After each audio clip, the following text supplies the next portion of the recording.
welcome to the Blue Castle Pod. I'm your host, Molly. I'm your other host, Sarah. And we have an evergreen episode for you guys, one that we hope will be timeless and enjoyable for all the ages. Today, our topic for this episode of Disney World Magic is free modes of transportation throughout and across the Disney bubble. Yay, applause, applause, applause. I can hear the people going wild. Yay, they love us.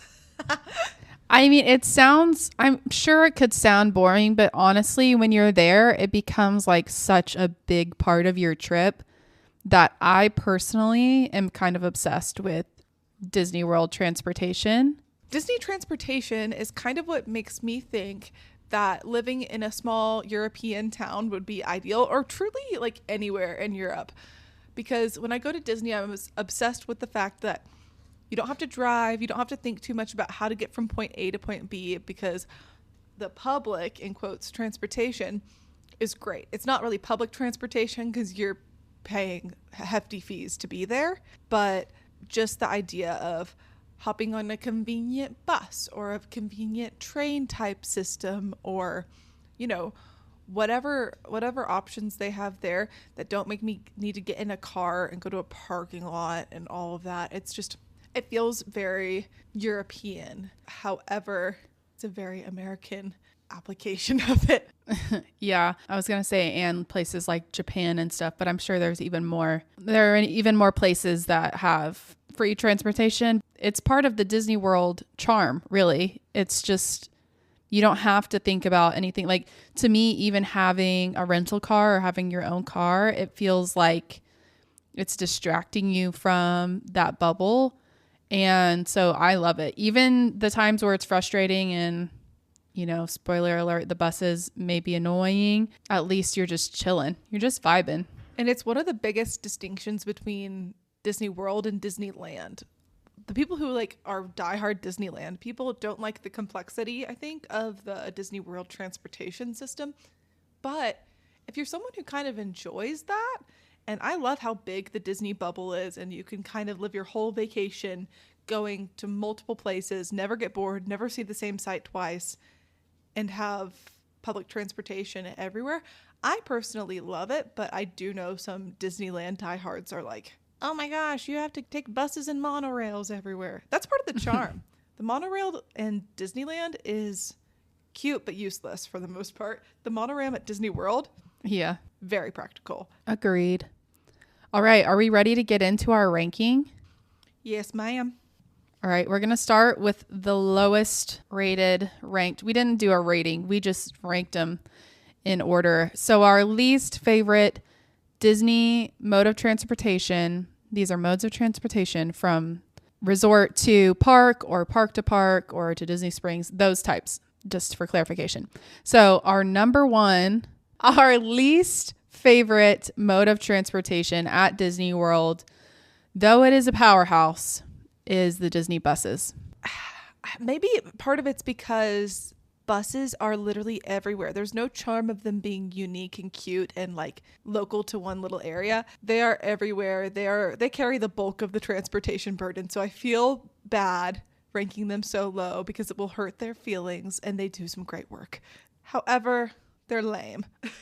Yeah, I think they just don't have the, like you said, they don't have like a specialness factor. They do. Some of them have, you know, really cute, what's that called? Like the wrapping on the outside for different characters and things like that. So that can be fun when you're at a bus stop and you're looking at all the different buses. But when you're in it, you're just kind of like, I'm just riding in a bus. Like, it doesn't have that unique experience feeling. But I mean, we got to give it credit. Like, if we didn't have buses, we'd have to be driving ourselves. Like, a lot of the other modes of transportation are kind of optional, or they're extras and they're fun and they're cool. Supplemental to the buses. Yeah, they really are the core. The other thing about buses is if it's rush hour for a car, that bus will be stuck in the same rush hour. If you don't get there right in time, that bus that you want to get on might be leaving and you'll be waiting 30 minutes for the next one. So versus some of the other ones on this list that are constantly in motion, you don't have to worry about whether you're going to miss this one, get the next one. They're just such rapid fire that it's not as big of a deal. There's a lot of more hiccups that can happen to the bus system because of their use of regular roads. Yeah, I get that. I think when we were talking about buses, some of the things we were thinking about with this is the resorts that we tend to steer clear from, even though we love the resorts, but they just only have bus transportation.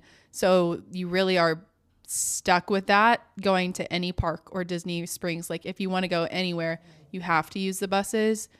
Some of those are Animal Kingdom Lodge, All Stars, Coronado Springs. Saratoga Springs technically has some boat stuff, but they don't have nothing that connects them to anything other than Disney Springs. Yeah, all of the Disney Springs, yeah, and Old Key West and the Port Orleans. So those are some that are kind of just, they feel out there, or you have to take a bus to get to a park. The ones we just mentioned, they have the perk of being close to Disney Springs at least, but that's definitely a deterrent. On a trip that Sarah and I took, we really considered going to All Stars and staying there, but instead we decided to go to Pop Century. And the tiebreaker, even though Pop Century was a little more expensive, the tiebreaker was the fact that it has the Skyliner. And we were like, that beats buses. Yep. Do you have anything else to say about buses? They're big. Sometimes they're yellow, sometimes they're for school. Oh my gosh. I will say okay, this is super random, but I like going to the back of the bus because you're up higher. And so I feel like the view you get out of the bus is better, and you're not like the lower level, you're kind of facing the opposite side of you, which is only okay if you're in a larger group and you're like with a big, like able to look at them and have conversations. Otherwise, it's just kind of weird.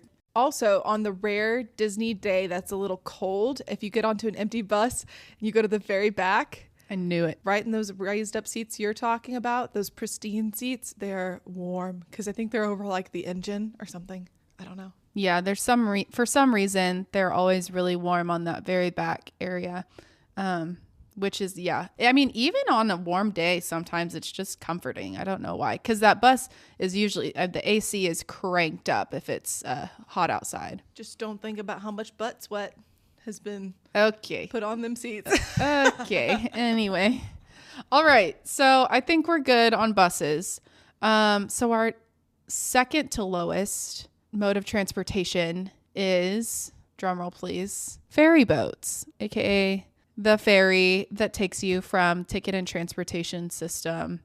Center. I always say system. From the Ticket and Transportation Center to Magic Kingdom and back.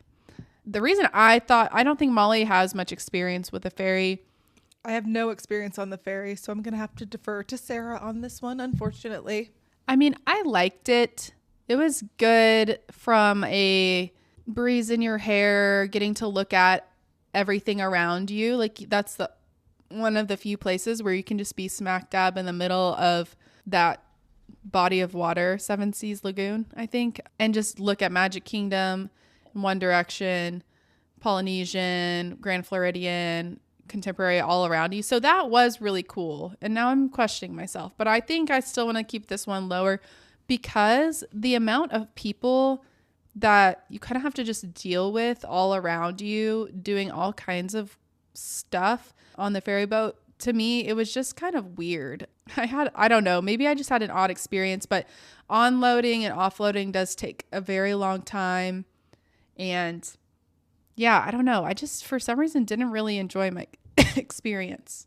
I haven't been on it personally, but I do know for the same reason that I don't like buses, that the ferry is not an exciting idea in my mind. You just have to wait for the bus to fill up, or in this case, you get on and wait for the ferry to fill up, or you're sitting on the dock waiting for the ferry to come. It's just a lot of waiting when there's a very quick, easy option of getting from the TTC to Magic Kingdom, which is the monorail. Yeah, and I think some people have timed it, and it depends on your timing.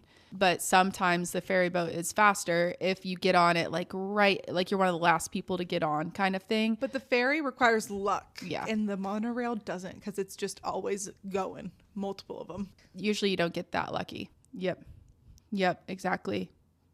But it's a great experience, especially if you're going like midday and it's not busy and you just want a pleasant little ride and it's like nice out. I definitely would recommend it just for the experience. But yeah, if you are wanting something efficient and you want to have, you know, your own little seat and you want to feel very like comfortable and like this is a familiar kind of systematic situation, then I would not recommend the ferry boat. It is very much a free for all. I do want to try the ferry. I've made it sound like I'm dead set against it. I want to try it, but I don't think it would be like the tried and true every time thing for me. It would be, Yeah. well, that was a nice vibe. Maybe on a beautiful sunny day where we have time to kill, we'll do it again. But it's not as practical, I guess. It's more of an experience.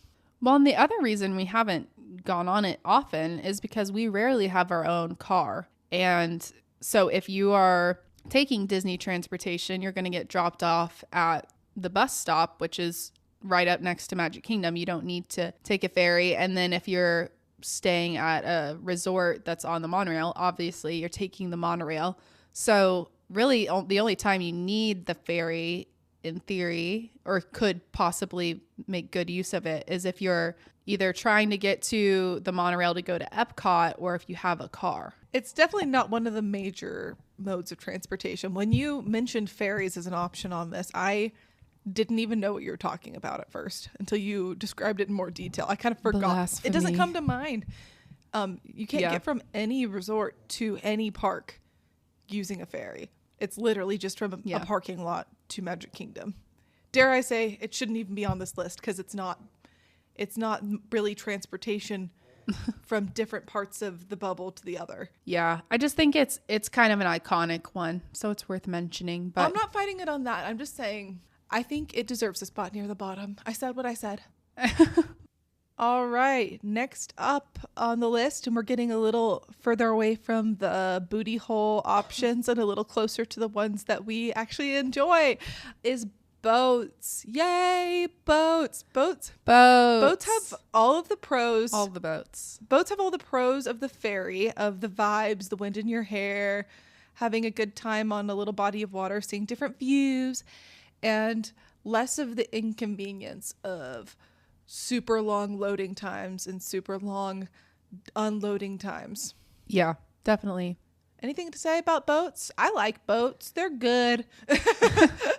I'll talk about where the boats are in case anyone doesn't know. So there are boats, honestly, in several different places, including inside of parks. We're not going to touch on those in this episode, but the boats that really are effective at like getting you from place to place in the Disney bubble at Walt Disney World are the friendship boats in the Epcot area. So there's a body of water there on the boardwalk, and you've got the yacht club and beach club and the few other non-Disney but Disney-ish resorts, the Swan and Dolphin. So those are going to have good transportation with those friendship boats to and from Hollywood Studios and Epcot. So those are really good options, especially if you're tired and don't want to walk. Those are very pleasant. I've been on them a couple of different times. Again, they kind of are like buses in that they take a little while to unload and load, and they're very slow moving for sure compared to buses. But you're really in it for the experience. You take a bus, but you make it a vibe. Yeah, but also I think even though you have to have some patience with the loading and unloading and it feels like you're going so slow, your only option is to take a bus that's going to take you a roundabout way, and it's probably going to take about the same amount of time.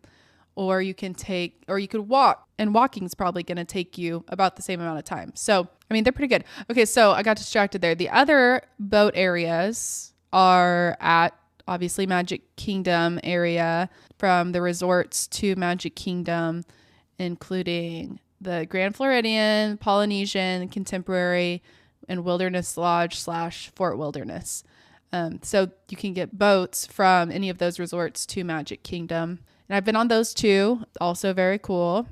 And we're not really talking about like the little rental boats you can go on for joyrides. We're really just talking about the ones that you would use for a true mode of transportation. I know you can rent boats at like Grand Floridian and maybe also the Polynesian, but I think just the Grand, I don't know.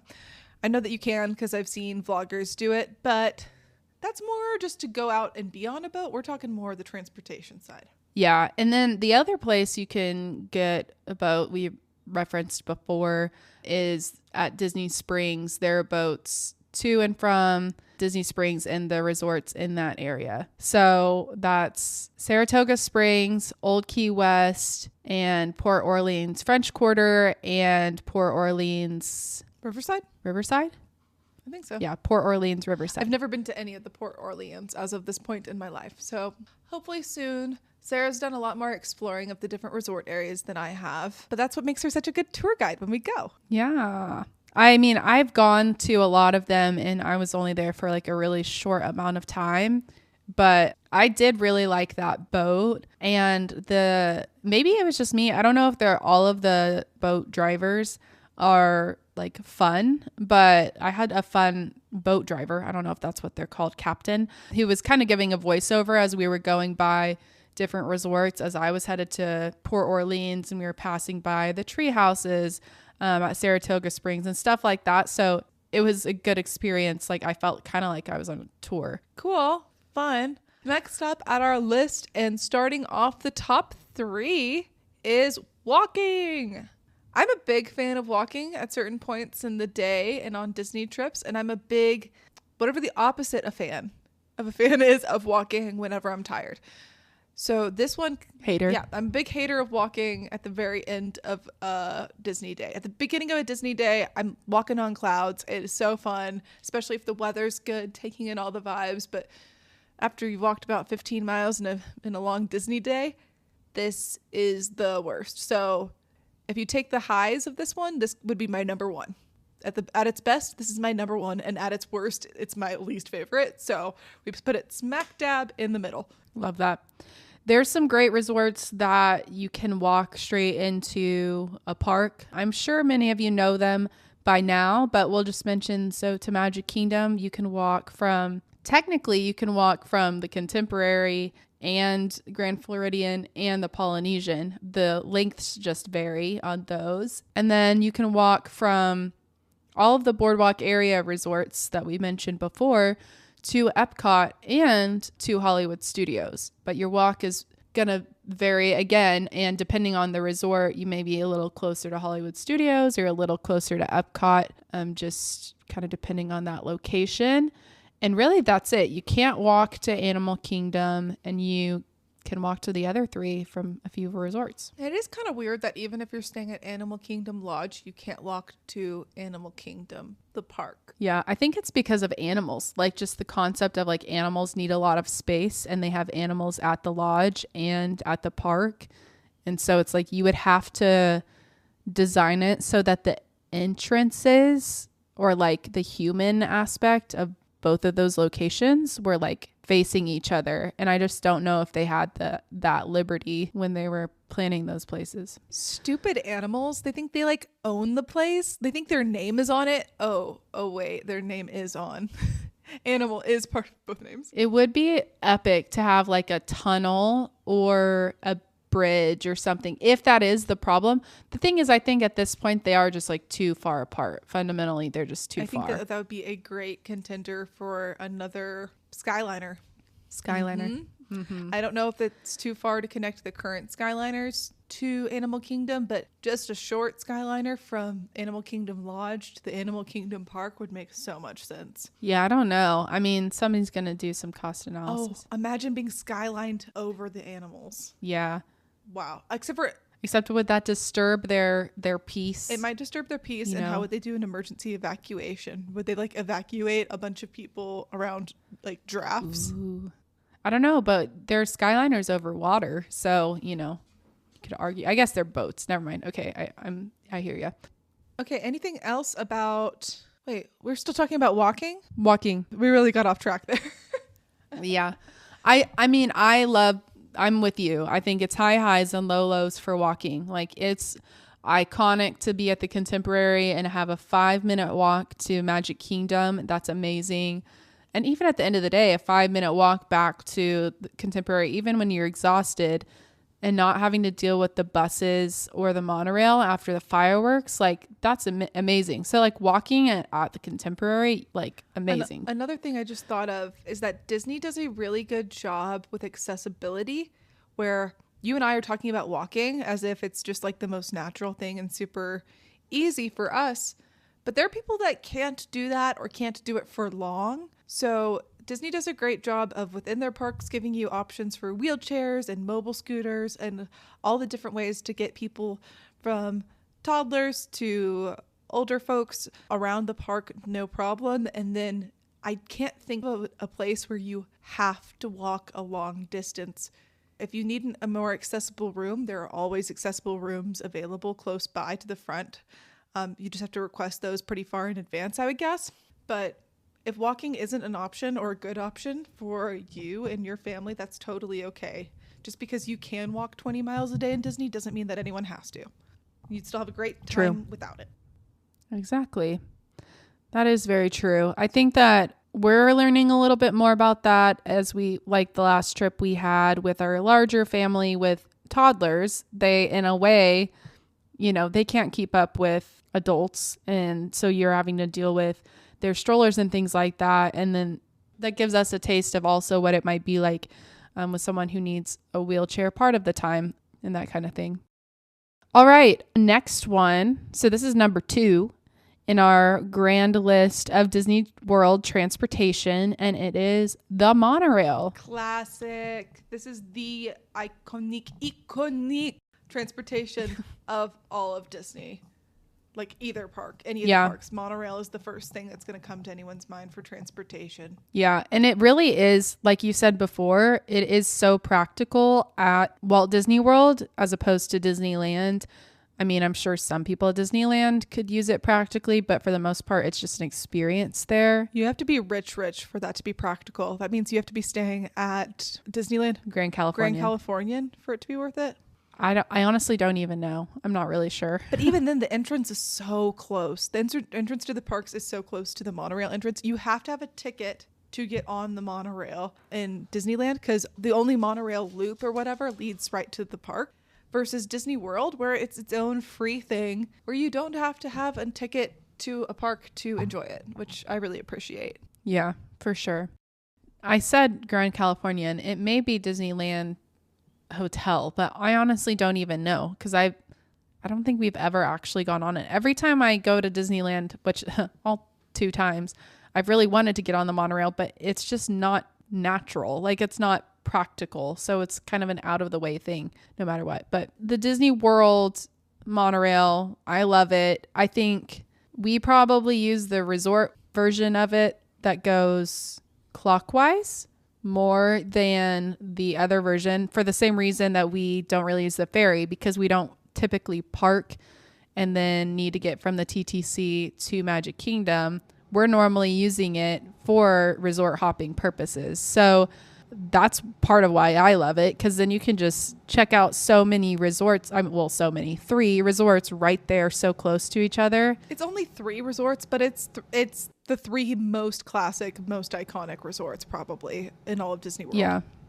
And they're very different from each other. So you do feel like you're getting a wide variety of experiences, not to mention amazing views of the Magic Kingdom from the monorail. So I really like it. I do sometimes, you hear things about when it's really crowded, it's kind of smelly because people smell and they're sweaty and whatever. But if you can get a good seat and it's not crazy busy, it's a really pleasant experience. Yeah, this is the first mode of transportation I think that we've talked about that we will explicitly say as an activity, where if it's an off day for us, if it's an off day where we're not going to the parks, we might say, what do you want to do today? I don't know. I want to go on a monorail loop.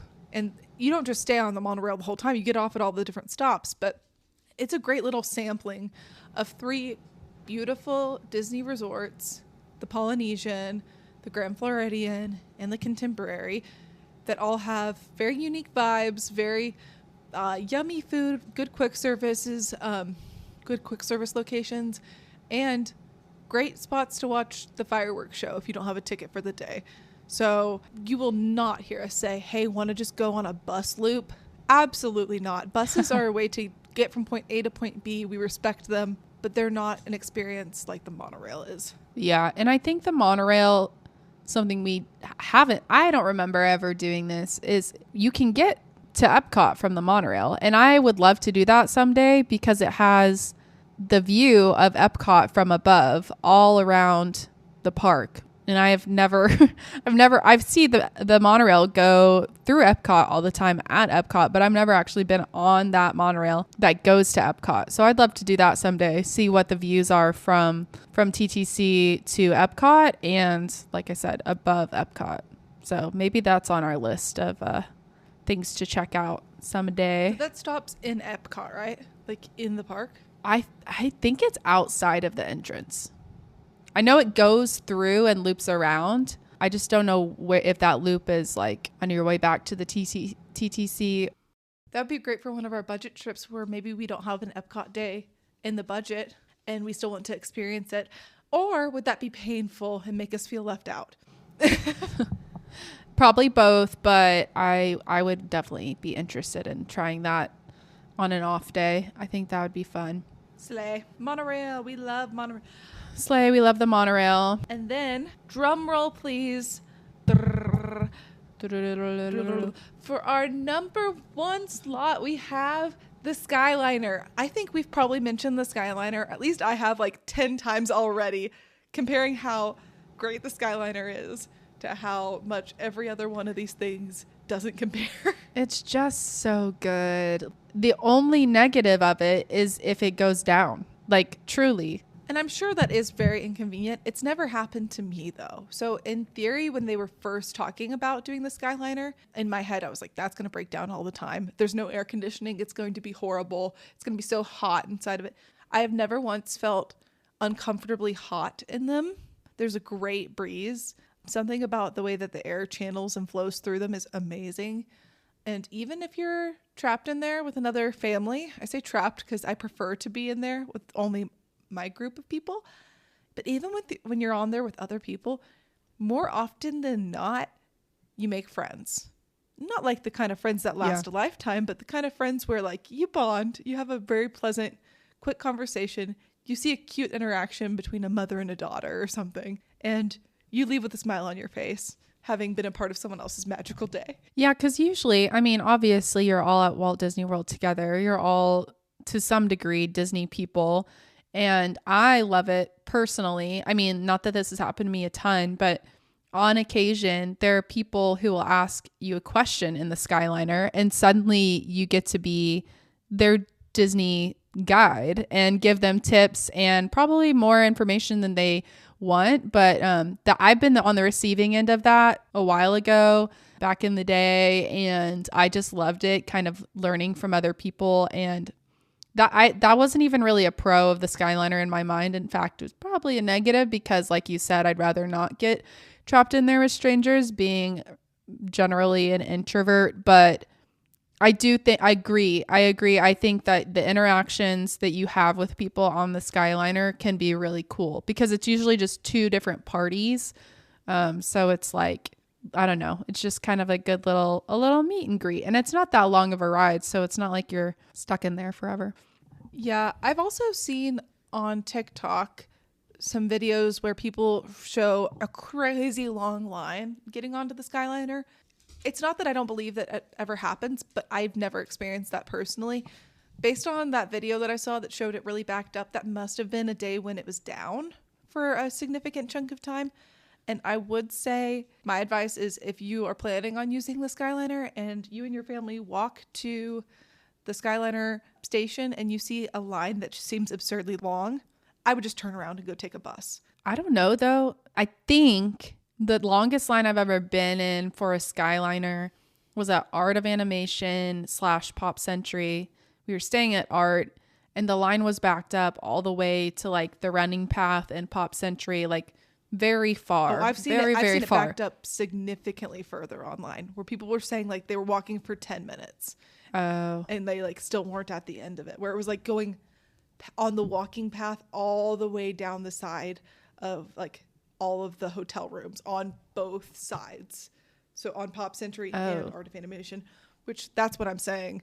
If it seems absurd and you can't see, if you can't see bus. the Skyliner station from where you're standing in line, go to the bus. Yeah. And even then, if it's a Skyliner issue, then yeah, go to the bus. If it's a broader transportation issue, maybe just get a lift. That's true. I don't know what transportation issue would impact buses and the Skyliner, but it's possible.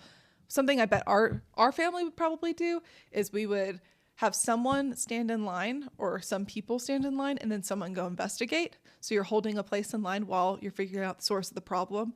And then once you report back, you can either all stay in the line together or all jump ship and try to find another way to get to your destination. Yep. But in general, I mean, like we said, that has not happened in our experience. The line is usually really quick, even if it looks long for the Skyliner. And then when you're on it, you're just in your own pleasant little world, getting a tour, like a recorded kind of guide talking you through the different things that you're seeing from your little gondola. What is it? A car? I think it's a gondola. That's what I think of it as, but yeah, but like your unit, whatever it is. But anyway, so I love the experience. I've timed it where I'm looking at a sunset over or behind, I guess, Hollywood Studios. And then I watch, fireworks coming back from Epcot. And so I don't think you're supposed to have food and drinks. I may have snuck the Pop Century tie-dye cheesecake on there once and snacked on that. Sarah, you're bad. I was just terrible. And I did not make a mess. Thank you very much. And I loved that. That was a great solo experience. So fond memories of the Skyliner for sure. And the convenience is just unmatched. This is like the polar opposite end of the spectrum from the issue that the buses and the ferry have, where you can feel like you're waiting forever. Will the bus ever come? Will the ferry ever come? Okay, it's here. Now we're loaded on. Now we have to wait for everyone else to load on. It's just batching in the worst possible way. Skyliner is a constant flow. It is one piece flow. One family unit gets into each of these Skyliner pods or gondolas. And even if you're waiting in a long line, you are constantly moving, which is a much more gratifying way to wait than stand still for a long time. It just makes the time pass by. You don't feel like you're waiting for nothing when you're in it because you're always shuffling forward. Those things are just in constant motion. Yeah, you're using a little bit of nerdy engineering language there with your one piece flow, batch sizes. But I kind of equate it to the feeling of getting in a single rider line versus a standby line, where standby, it's not really equal, but it's that feeling of like, at least you're moving. Whereas you could get a single rider line, and even though it maybe takes less time, you just feel like you're just stuck there and you're not moving for so long. I've had that happen where I'm just like, bleh, I'd just almost rather wait longer and be moving the whole time. Yeah, and in that example, your example works because in the regular standby queue, the experience of waiting is better because you're always moving forward, and also the product is better because the queue is designed to be cute for you. It's designed to be entertaining for you. Single rider line, you're kind of like putting a little sidecar thing. Like it's never you're an afterthought. You're an afterthought. The experience isn't catered toward you. You're filling in the cracks, basically. Yep. Yeah, exactly. Like they're happy to, move some of the demand for that ride over to a separate queue and kind of work you in so there's no like waste, but it's a little cruddy whenever you're like, oh shoot, I didn't even get to see, especially on really cool queues like Flight of Passage or something like that. Like you're really missing a lot if you're going, I guess they don't have single rider, but I'm thinking also of like Fast Pass, Lightning Lane situations. But then again, Lightning Lane, you're going to just get to go fast. Your line is going to keep moving steadily. So I don't know, pros and cons, but the pros for Lightning Lane and single rider lane are obvious. You don't have to wait as long. You can get on the ride faster, which is theoretically what we're all there to do. We're all there to go on the ride. But Disney really sweetens the pot with the standby line by making those experiences in and of themselves memorable and cool. I don't know if you even get to go through the Millennium Falcon if you're in a single rider line. You do, but it's not the whole experience. But yeah, it's just not quite the same.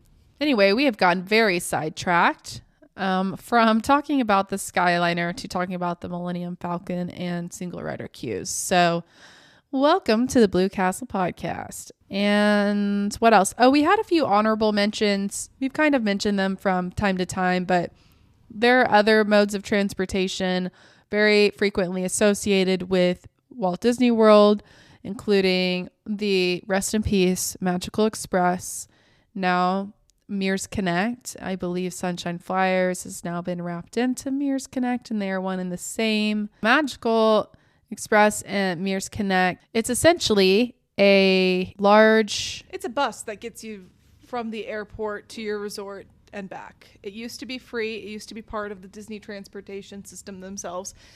Then I think at COVID time, Disney sold all those buses to Mears, which is another company. So I from what I've heard, I think it's literally the exact same buses that you get on, but it was no longer free, which kind of was the whole reason for doing it. I can't think of a reason to ride it, but I have heard people that did who enjoyed it. Yeah, I've done it once. I don't think I'll do it again. Cost effectiveness wise, it really wasn't worth it for me. It was only a little bit cheaper and it took forever. First of all, for me to get on a bus and then ultimately for me to get to my resort because they had multiple resorts represented in the bus. So I was one of the later stops. So it wasn't great. The experience itself on the bus was fine. Like, it was a nice bus. It was air conditioned. They took care of my luggage really well. Like, no worries there. It was just the amount of time. I'm like, I could get a lift and be there in like a third or a fourth of this amount of time. I just thought of a reason why people use it. I think that they provide complimentary booster seats and car seats for kids. So if you're trying to get an Uber or a Lyft from the airport to your Disney resort, I think it's hit or miss whether you can find one that has a car seat in it, and it's probably a pretty significant upcharge, I would guess, and wait time to find one with something like that if you have small kids. Yeah, I feel like we need to fact check that, because does Mears Connect? They do. Wasn't Anna in one of them? Car seats. Well, I don't know, because a lot of times on those big red carpet buses, you don't even have use seat belts. Limited car seats are available in our shuttle vans. Okay, yeah. Oh, cool. It says car seats are not required while riding a motor car bus. So you don't have to have one for legal purposes, but if you would prefer one, it sounds like they are available in limited quantity. Yeah, which can be really nice whenever you're concerned about that. So that is a plus. I do think the main issue with just your classic Lyft or Uber is just space for a larger family with kids. And yeah, the seats and the car seats, the kids, the baby friendly stuff. And then also if you have, a stroller and a bunch of luggage, there aren't going to be a ton of vehicles that can handle a bigger family. So it sometimes would just make sense to be safe and get the Mears Connect option. If you had 4 kids in your family, or I don't know, an amount where you don't think you could all fit your luggage and all your stuff into one Uber, and you'd have to split into 2 cars, and that's just too much to think about and too overwhelming, it would be a great option. Or if you're a single traveler and you're going by yourself in that situation, like Sarah was the time that she was on the Mears Connect, whatever it's called, it can financially make sense. However, if you're traveling in groups of 2 or 3 where you can easily fit in an Uber or Lyft, it's probably going to be cheaper to do an Uber or Lyft. That's what it was.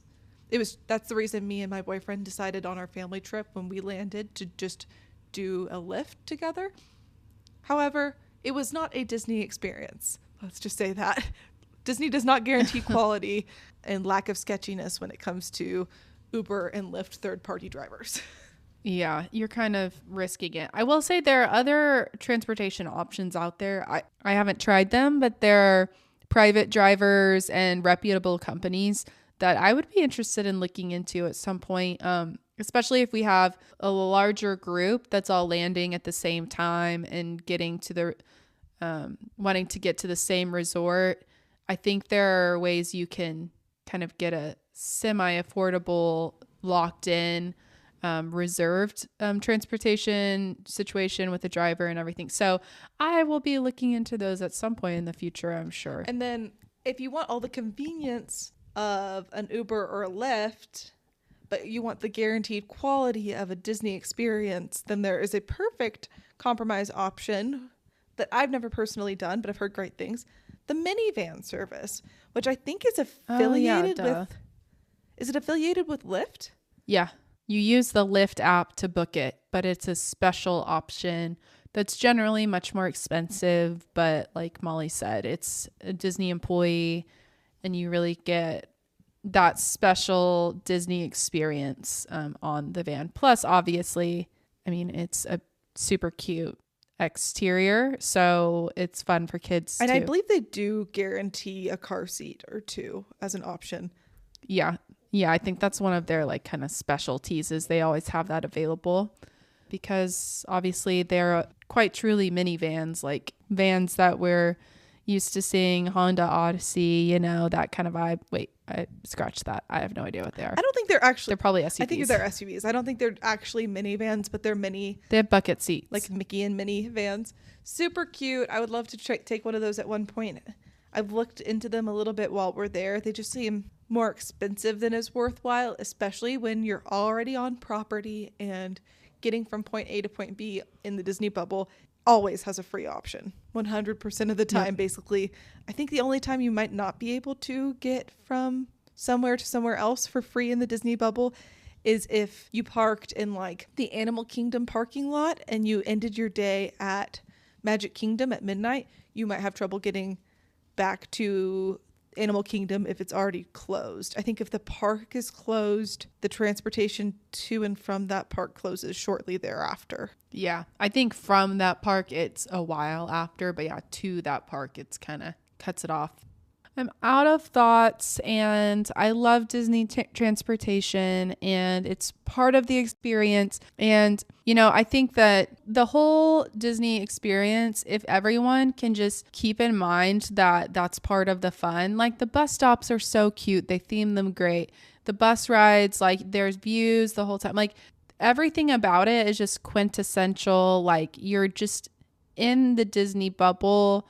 And it's just making you more part of that Disney community where you can relate. So I highly recommend just really paying attention and soaking in all the vibes on your Disney transportation exploration. Don't let it intimidate you if you're a Disneyland person, or if you're someone who's not from a Disney culture. Maybe this is your first time planning a trip to Disney World. It is so easy.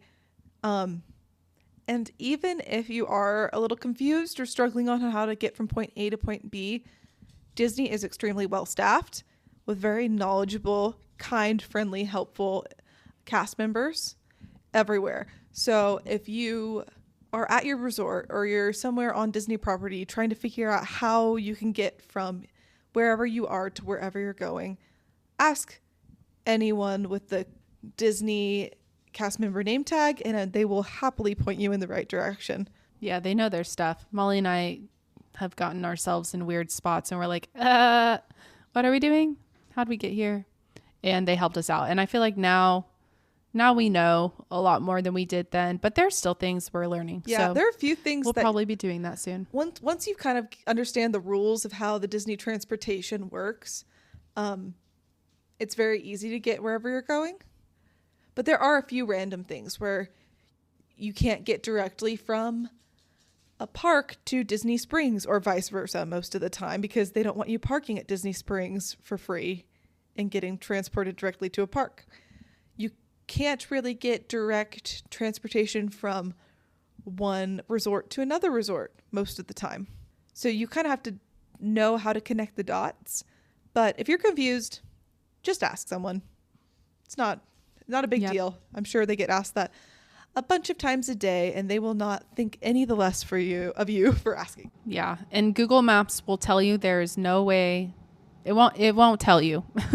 Google Maps will not tell you Disney transportation options. It'll just kind of say, get a Lyft, get a car. But anyway, All right. I think that's going to wrap it up.